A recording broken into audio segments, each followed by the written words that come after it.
Hi everybody, it's Hilary here from We Love Smart Keto. Hope you're having a really great day. Just popped in here to talk about some questions and answers that I've received in the group. And so I wanted to come on here and just talk through them. So if you have any questions, please do put them in the comments down below, and I'll do my best to answer them. I'd love to get any questions that you might have. So if you're watching live, put a 1 down below in the comments, and if you're watching it on the restream, on the replay, put a 2 in the comments. So just so that I know who's watching live, that's really helpful to know. So as I said, we're going to do some questions and answers. We've been collecting them in the group, and I thought now was a good time to come on and answer. So I think I've got 3 or 4 questions from our members to answer. So the first one is from Lana. How are you doing, Lana? And her question is, which carb counting app do you use? Good question.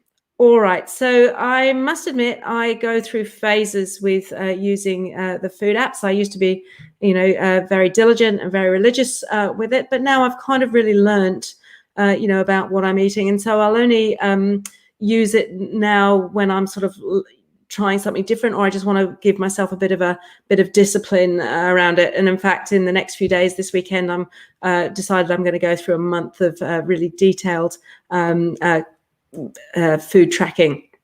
But I don't do it all the time. I find it a little bit overwhelming to do it all the time, but it's really useful, particularly when you're getting started with keto, to really use a carb counting app, to use a food tracking app to help keep track of what you're doing. But now I'm pretty routine in terms of what I eat, and so there's sort of no surprises. I kind of know the carb values and stuff and the protein values of what I'm eating. But it is a useful discipline to do every now and then. And so, as I said, as of this weekend, I'm going to go back into a month of really tracking in detail what I eat.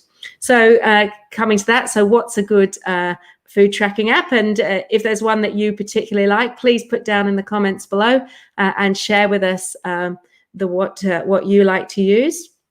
There's probably 2 that I recommend and 1 that I'm about to trial.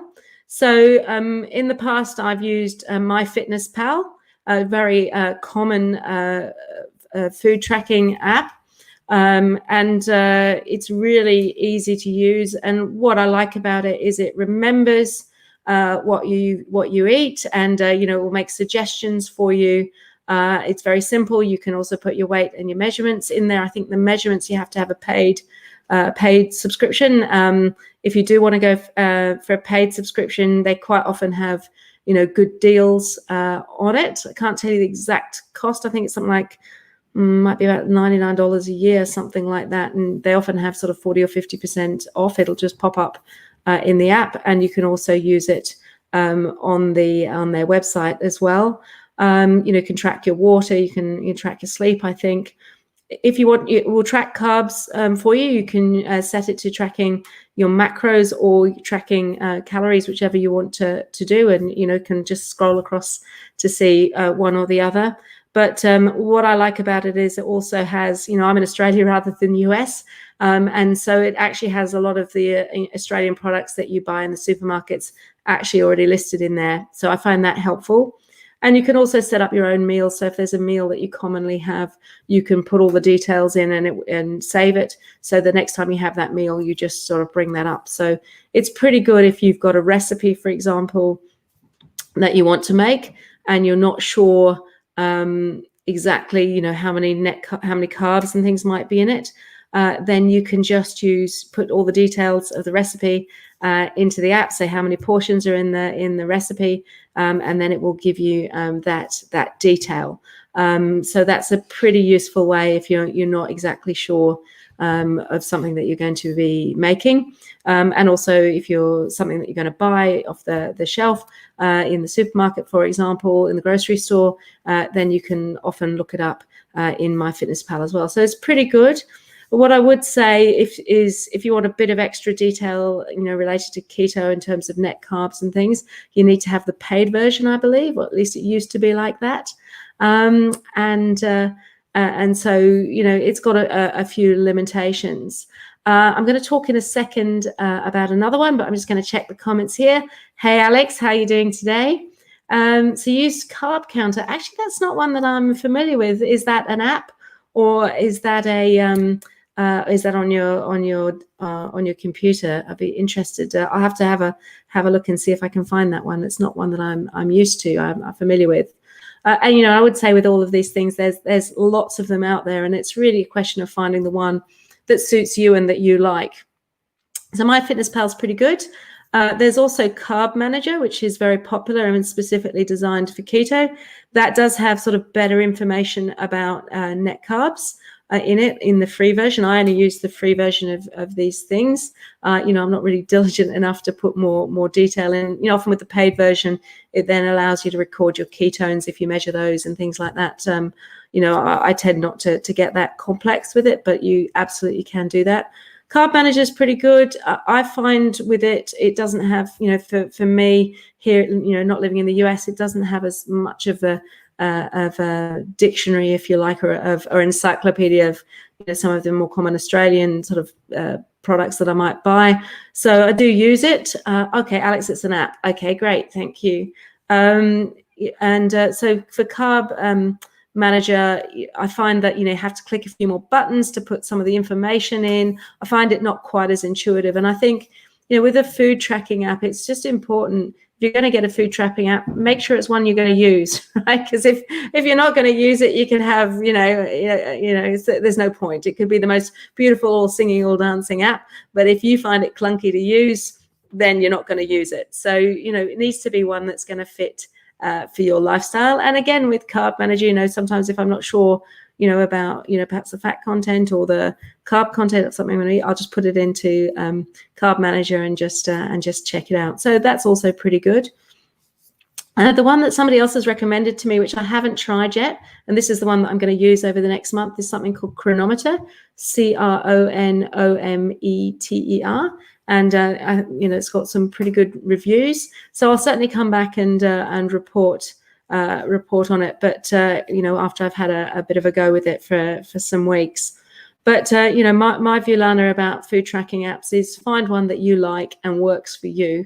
You might need to try one or two, maybe even three, before you find one that is just simple and easy for you and kind of fits with how your brain works. But certainly as a good starter, MyFitnessPal is pretty good. It's not specifically designed for keto, but it does have sufficient information in there for you to be able to do that. So that's question one. So let's head to the second question, which is all coffee keto approved? Well, coffee itself, as in coffee beans and ground coffee, absolutely yes. And this is a question from Rachel. Absolutely, it is keto approved. And we can have some delicious blends of coffee. Whether you go single roast origin or a blend, or there's coffee's a bit like wine. There's sort of coffee aficionados. So absolutely, coffee is. What may not be is what you put in with your coffee. So that's the question. So obviously, sort of a black coffee, absolutely fine, completely keto approved. A bulletproof coffee, which is you whiz it all up with that's the technical term. You blend it all up with a bit of butter, not salted butter, unsalted butter, and MCT oil, which is kind of a sort of a refined coconut oil. And that's your typical bulletproof keto coffee. Personally, I don't really like it and I don't drink it. But, a lot of people do like it, and it sort of, helps keep them a bit fuller. What I would say is don't overdo the number of bulletproof coffees you have, because obviously there is a bit of a, fat count in there, calorie count in there. So, if you're trying to lose weight and you have too many of those, that's going to hamper your progress. And also MCT oil, if you're not used to it, can go straight through you, if you know what I mean. So bulletproof coffee, definitely keto approved, but just be perhaps a little careful in how many you drink. If you do need to drink your coffee, with some kind of creamer, then you can get keto creamers. Personally, I don't have those because I like to have sort of more natural things, but you can definitely get keto creamers, which are perhaps sometimes got some gelatin in them, perhaps some MCT oil. It's a sort of basically a powdered form of a we might have had Coffee Mate in the past. And then the second part of the next thing that you could have is cream, heavy whipping cream. I use pure cream sometimes in my coffee. And again, it's a bit like the bulletproof coffee. Just don't get too heavy-handed with the cream, because there are calories in there. And while we don't count calories do count. So if you're trying to lose weight, just you have enough fat to keep you full. And not excess fat is probably the best way of putting it. And we try not to drink too many of our calories. So those are all keto approved. If you're going to have milk or half and half in your coffee, that definitely has carbs in it. So really try and restrict the amount. So if you don't like coffee with cream, for example, but you like to have a white coffee, then make sure that you count for that milk and the carb content, because milk does have reasonably high sugars in it, natural sugars.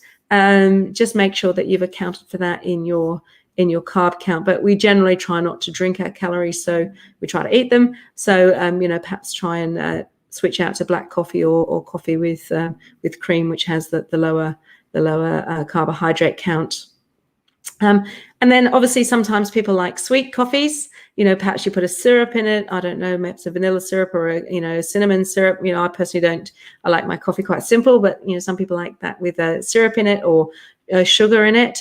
Obviously those are not keto approved.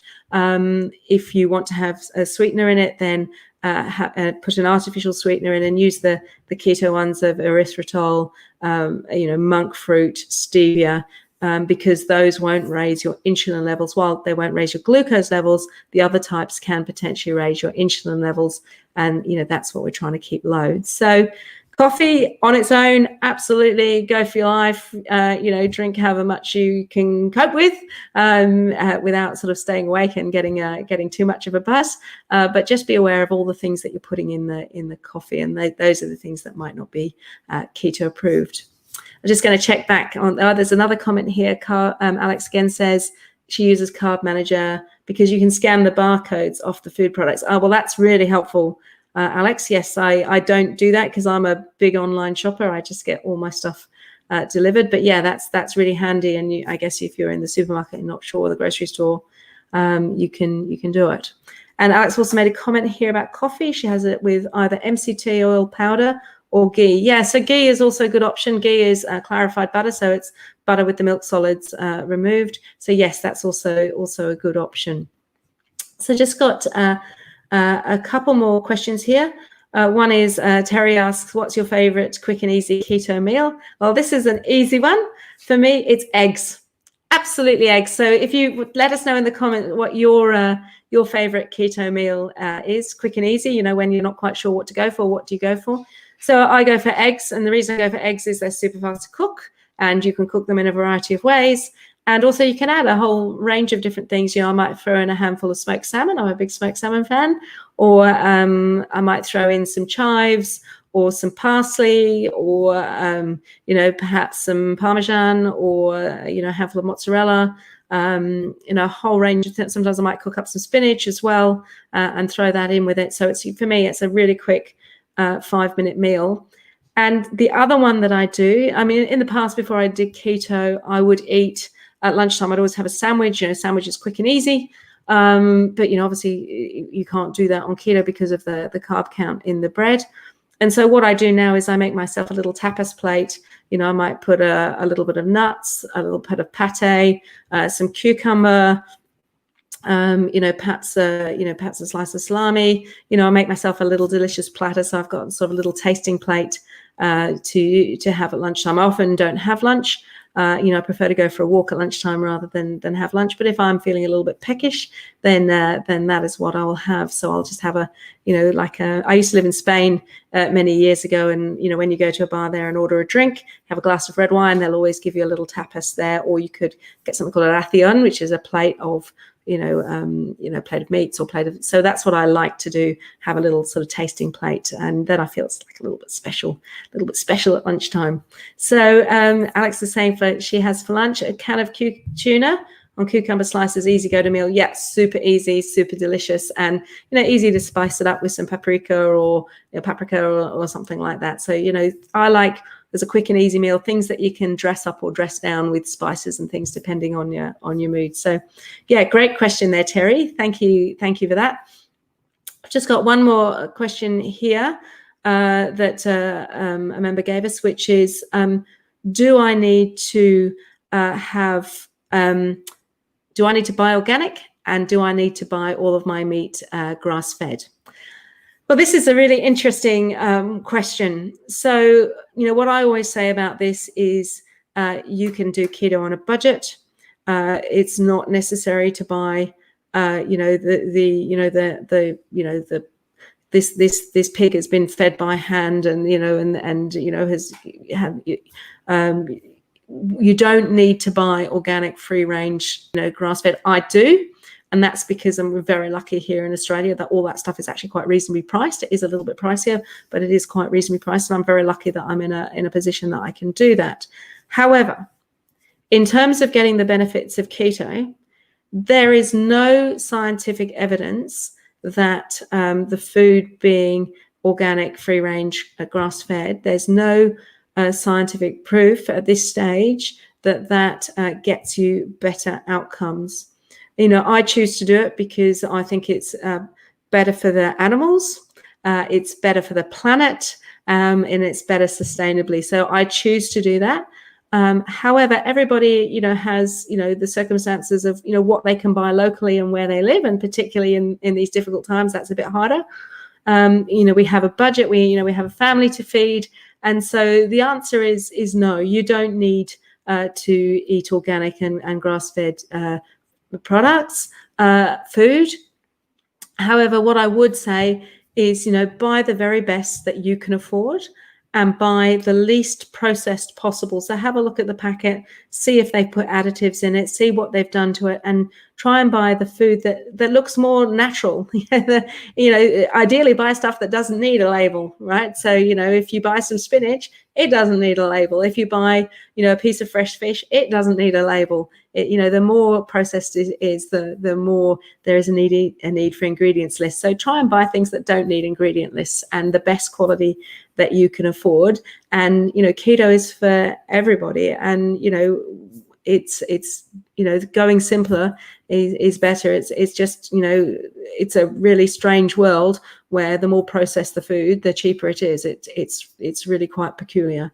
If you think about it in a logical, the more work put into it, the more it costs. It should be the logical thing, but it seems to be in our world that the more work put into it in terms of food, the cheaper it is. Very strange. So I would say buy the best quality that you could afford and the least processed possible. It would be my suggestion there. So thank you very much. That's all the questions that we have today from the group. I hope you found this useful. So let me know in the comments below what insights that you've had, and it's wonderful to see some of our regular watchers here. I have come on a little bit later today than I normally do. Just had a few things going on. So let me know in the comments what your insights are, and please let us know any questions that you have. You can send me an email to Hilary@welovesmartketo.com. You can post it in the group. You can post it on the Facebook page. You can send it by carrier pigeon. It might take a little while to get here, but whichever way you want to ask us a question, please do, and we'll be delighted to answer. So that's everything. I hope you have a great rest of your day, and keep on ketoing. Thank you. Bye.